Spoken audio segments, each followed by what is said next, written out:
your decision to leave. Walk us through that. Walk us through that. Playing rides to county. I don't know. It was very, very, very fucking impulsive.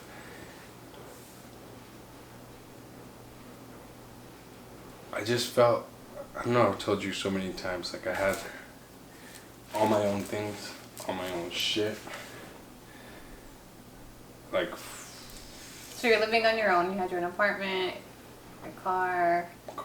You had peace, or so it would appear. Yeah. Like you were doing good, right? Your case was stagnant. It was steady, going nowhere. Yeah. I mean, my attorney, I got a call from my attorney and told me 100% of my cases, 100% of the cases that look like mine, we're getting status. So I got a call from my... What is a case like yours? Because all I have is misdemeanors. Mm-hmm. But so this is what my attorney said. You should have a couple felonies up in there. You have committed felonies. Anyway, all you have is misdemeanors. You know better than anybody that the ones you get away with are just, they don't exist. Wow. Okay, whatever. That's like the thing. It's an unwritten rule. They didn't catch me with it and it never existed. Anyway. That's what I said about so, yeah, I feel like my case was steady, going nowhere. Like, I've been paying for so long. Fucking, paying attorneys, paying bail. Checking in with immigration every couple weeks. Every Thursday, I'll take a picture, drops my location, make sure I'm still in Utah. Anywhere I had to, like, wanted to go work out of town, I couldn't. Wanted to go do this, I couldn't. Like, it was just a pain in the ass dealing with all that shit for so long. I think you get overwhelmed. And, for example, for New Year's, I wanted to take off and go somewhere else. I wanted to go watch the ball drop in New York. I asked immigration, they said no. Too many fucking people. I don't know what the fuck, but they said no. And I was like, alright, whatever. It was just annoying having to deal with everything. I had all my own shit, had my own apartment, had my car, had everything, per se, everything I wanted. Materialistically. Yeah, materialistically. But it's like every time I've had an apartment with a friend, homies, I've had a place to stay with the homies, like we're renting place, I always had like a roommate, shit like that. This time is all me, on my own. And after my last relationship, I was single for 2 years. Kind of got my shit together, got my head out of my ass. I don't know, just spent time focusing on me, taking care of me. And yeah. So you had your apartment. Had my apartment. You had your car. Had my car. Had work. So things are going good, right? Like you were kind of, I feel like you're at a place of some type of healing, somewhat peace, maybe like starting to connect the dots, or, you know. So it definitely was like healing. It was peaceful, like having my own apartment and everything. It was peaceful, but it's like I felt alone. Mm-hmm. Does that make sense? Like you had everything, but you don't really have anything. Yeah. So you were seeing Maya every couple of weekends? Every other weekend, and a couple times, sometimes during the week. So at this point, Sabrina's remarried, and you guys are co-parenting. Mm-hmm. And you're seeing Maya every other weekend, and you're living on your own, things are good, but you're unfulfilled. And you suddenly make the decision to take off to Mexico. Because it gives background as to you making the decision to leave. Because some people have speculated, oh, he had nothing better, oh, he was just broke, oh, he came for this, oh, he came for clout. So given that background of what your life was like, that you still chose to leave voluntarily, gives a bigger picture than you're just here to be a fuckboy. I feel like we could, damn, is that what they're saying, that I'm only here to be a fuckboy? Yeah, pretty, I mean, to put it short. There's a lot of speculation that you're just here to, you know, because you have nothing else, because you had nothing else in the States. People that don't know you need that background of what your life was like imminently before you took off. My life was good before I took off. I felt like I had it all in order. Like I was doing good. There were sometimes I was doing great. I was traveling a lot. I was doing what I love to do. Every fucking weekend, hop in the car, go on a new hike, on a new adventure. I was taking backpacking trips. I fucking was out in Lake Tahoe, was in Escalante, was fucking Zion's, everywhere. Like whatever the fuck I wanted to do, I'd do it. My life was good, but it just felt empty. When I would have Maya, I would take her with me. She's gone on so many hikes with me. She's a fucking trooper. We'd go everywhere. Like, I'd take her to the arcades, I'd take her here, I'd take her there. Like... But it was limited fatherhood, right? Yeah, it was limited fatherhood. And I feel like the fact that there was so much drama between me, Sabrina, and her current husband, that reflected a lot on me spending more time with her. Because when I would want to pick her up and spend more time with her, no, you can wait till your weekend. Or, like, hey, can I pick her up? Like, sometimes, yeah, I had to work on the weekend, so I wouldn't pick her up on a certain day. Or, hey, can I pick her up this weekend because I didn't spend time with her last weekend? Nope, you should fucking spend time with her when it's your weekend. Like, it's just so hard to fucking deal with. Right. That person. So walk us through the night you made the decision to leave.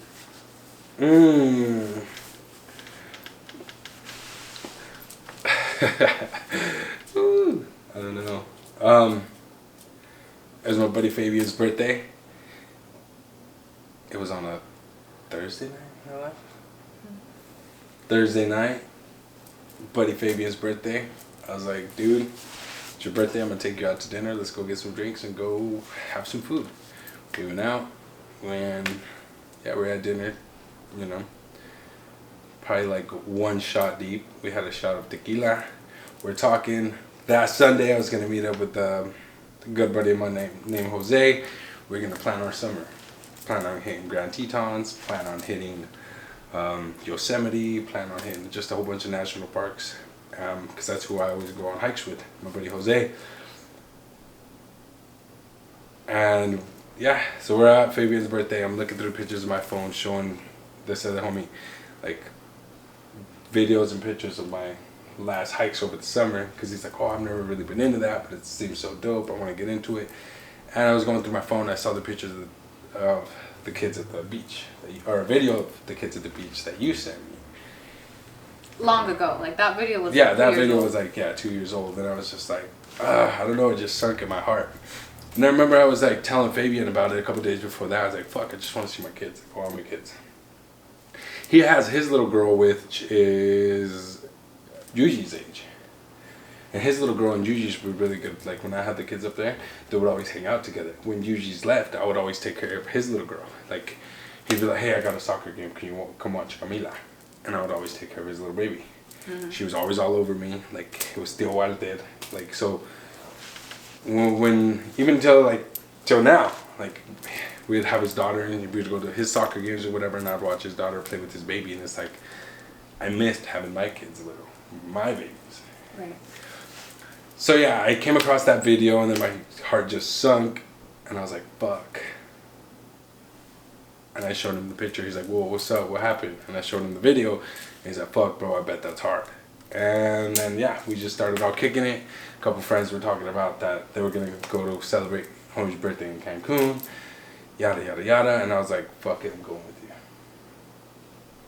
And I feel like if I wouldn't have done it in the spur of the moment, like so impulsively, I would have never done it, because it's scary. I mean, when I was still in Texas, like, I was like, fuck. So you flew from Salt Lake to Fort Worth, Texas. And you text me from Texas. Yeah. I woke up at you text me at 4 in the morning. Yeah, so then I text you leaving Salt Lake. Then. From 4 in the morning that you were and it wasn't even like, hey, I'm going to Mexico. It was like fucking code. It was like a screenshot of your ticket.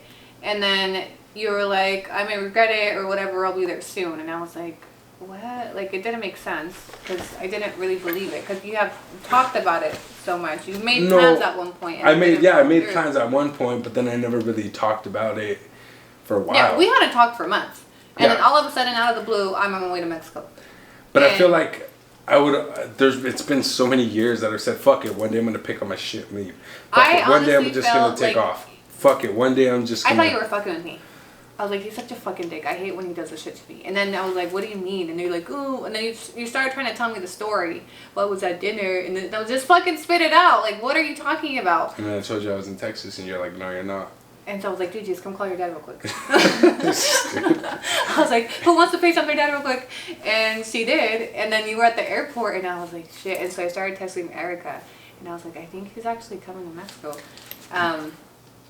You didn't really give me time to, like, wrap my mind around it either. I mean, I feel like that's a good thing. Yeah, I think if I would have thought it through, maybe I would have been like, no, don't come. You know? I mean, yeah. Now that I'm here, it's like... Fuck it, I'm here, you know? Like, I don't have... Like, up until this day, I don't have a wish to go back. Maybe because it's so different. It's so... How do you feel about Maya? Like, your decision to take off without saying anything to anyone. Or really make any plans for her to come. I mean, I was hurt, but I feel like it would have been so hard to say goodbye. Because I'm a really emotional person. So I would have been like, I would have probably broke down and not wanted to say goodbye. Yeah. But do you think it's goodbye or just... No. Definitely not. It's my daughter. I mean, I wish you would have, like when you were actually planning to come down those couple years ago, I feel like you were going about it the right way. Like, you filed for parent time down here to make sure she could come down after you came. You were taking steps to make an actual plan, not just up and leave. So I also have the opinion that you should have done it differently, but I also understand that because of how you are, the only way you would have done it is just overnight like that, you know? And you didn't really give people time to talk you out of it or to talk reason into you or to give you doubts. Because, I mean, they tried. Like, well, they already had once 2 years ago, right? So I get why you just took off this time because you didn't want the people to talk you out of it. I don't know. So what were you thinking, like, when you were on your way back? Way back? Yeah, once you were in Mexico, like, what was that like, landing in Mexico? Oh, it was weird. Like, I don't know. Once I took off the airplane in Texas, I was like, this is it. Like, fuck. There's no going back now. Like, next stop is Cancun. Like, I'm not going to be able to hop back and be like, no, just kidding. Psych. And fly back, you know? Like, so I was like, fuck. It was scary. But when I gave them my passport and they, like, gave it the seal, I was like, fuck. Not really, it wasn't fuck. It was just, like, excited. Like, weight lifted off my shoulders because I finally did something I was so scared to do. Because I've been fighting for so many years to not come here. Mm-hmm. But it felt good in a way. Like you feel relieved. Like freedom? Yeah. Like you feel relieved. You just feel like good. Yeah. I feel like it must feel like you took control of your situation to some extent, you know, because you had spent so many years fighting and fighting and fighting. Not knowing. And living in limbo. Yeah. Because you don't know if you're going to stay or go. And I remember always telling you, like, why would you get an apartment? Like, you don't know if you're going to get deported or not. Why would you do this? Why would you do that? Why would you get in a relationship? You may not be there. I remember when I was going through my cases and stuff, feeling the same way. Like, I can't make any decisions for myself because I don't know what's going to happen to me. It's like a state of limbo. I don't know. Sometimes I don't think shit all the way through. Like, I didn't get in a relationship. I didn't get in a relationship this whole time because I didn't know whether I was going to be there or not. I didn't get in a relationship because I had to fucking fix shit with me. Like, fix things that were wrong with me. That's good. Maybe I should have fixed my impulsive decisions. Maybe you should have went some fucking therapy first. Like, I mean, it's scary, but I feel good. For now. So once you got to Cancun, we were talking, right? Mm-hmm. And I kind of started guiding you through some of the shit. And we made the plan for you to come see the kids. What was that like? Like, I'm curious what was going on through your mind when you were on your way down here. I was just nervous. I was eager to see my kids, but I was nervous to see you because, I mean, it's been so long since we've seen each other. We've never really seen each other on decent terms. We never got a chance to talk about anything that happened between us. You know how some people break up and eventually, like, you know, they have to see each other at drop off or pick up, or like you eventually maybe even have a conversation through text about it. Something, you know. I feel like we never got that closure or just the fucking conversation. I don't know.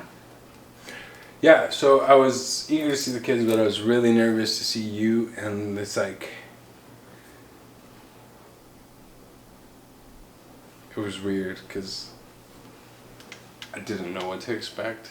I was like, fuck, like, I mean, being in Cancun was cool, but it was like, it's with people I knew, so it's chill, I guess. Comforting to some Comforting, extent, I mean, yeah. There's nothing but tourists over there. Yeah. So, it's like I can fucking communicate with everybody. I mean, I can communicate with everybody in Spanish too, but it was so different coming here. Because I felt like I was going more into the motherland. You know what I mean? And so being on the plane here, I was very excited, but I was so nervous. And like, I didn't know what to expect. There was just so many feelings. Just excitement to see the kids. And my biggest thing was, don't cry like a little bitch. But you did. And then, well, I mean, I guess I've been crying for years. No, I just didn't want to, like, I don't know. It was very emotional. Yeah. And then I saw you and I was like, it was so hard not to give you a hug. And like, because all I wanted to do was like, just hug you and like, just, I don't know, it was weird. Don't be weird. I'm not, just listening. No, but yeah, like I don't know how to put it into words. It was like very emotional. Like my natural instinct was just like hug you and just be like, I don't know, you're good. Like, you know what I mean? Like, you're good, I'm good. Like, it was just. Like, I'm glad you're okay. Yeah, kind of. That's so weird that you say that, because I made a video right after you got here, and I said that, like, when I hugged you, when we hugged, it felt like I'm glad you're okay hug. Like, I'm glad you're good. Like, I don't know, it's hard to explain for me too, because when you hugged me, it was like, I don't know, I don't really have words to describe it, but I remember having that feeling like, fuck, we've been through so much, like, I'm glad he's okay. Yeah, like after all the bullshit. Yeah.